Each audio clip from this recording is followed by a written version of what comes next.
Right, welcome back. Let's do some business. The Kenya National Bureau of Statistics, through the central bank, announced that the inflation rate in July was 8.3%, making a record high in the last 5 years. KTN's Brian George explains why this should be a huge concern for most of you.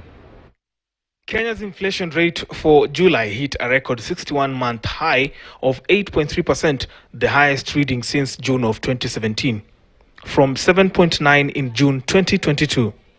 This also reflects a higher figure compared to July of 2021, which stood at 6.6%. You may be hearing the word inflation all over the place, but what does it really mean on the ground and to you?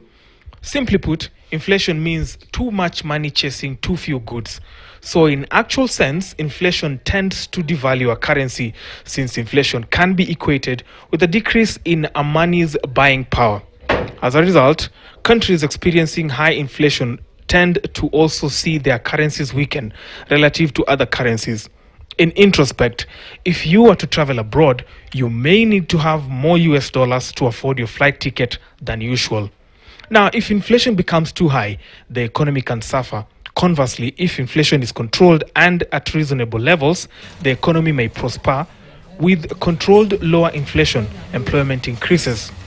Consumers have more money to buy goods and services, and the economy benefits and grows. And the impact is already being felt. For example, upward pressure came from price of food and non-alcoholic beverages rising by no less than 15.3%. Namely carrots, maize, white rice and beans. Transport prices were up 7%, and housing and utilities went up 5.6% compared to the previous month. The consumer price index was up by 0.7%. And Kenyans are feeling the aftershocks firsthand.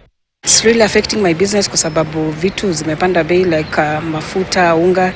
Tuliambiwa unga imeshukishwa, but unga ikishukishwa na mafuta bado iko high, vitu zingine bado ziko high, so we don't see any difference. I feel it simply because even when you're doing deliveries for people, for your clients, the cost of fuel has gone up. The cost of delivering that particular item has gone up, and even acquiring that item as well has gone up. And at the same time, the purchasing power of people has not gone up.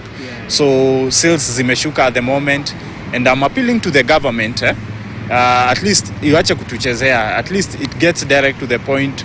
Whatever it takes, wakate, maybe because wameongeza taxes in almost everything.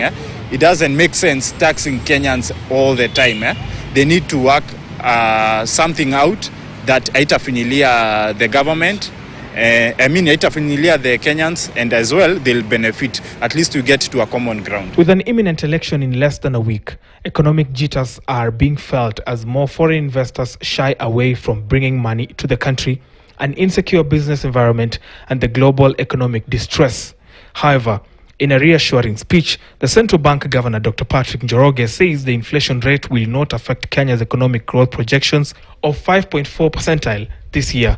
Dr. Njoroge is confident there will be no slowdown of the private sector investments despite the high-stake elections, saying that the prospects of the economic indicators speak positively on an economy that is on a recovery journey.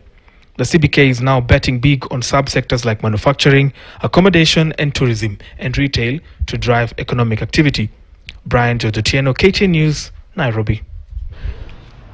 All right, away from that, the local manufacturing scene has recorded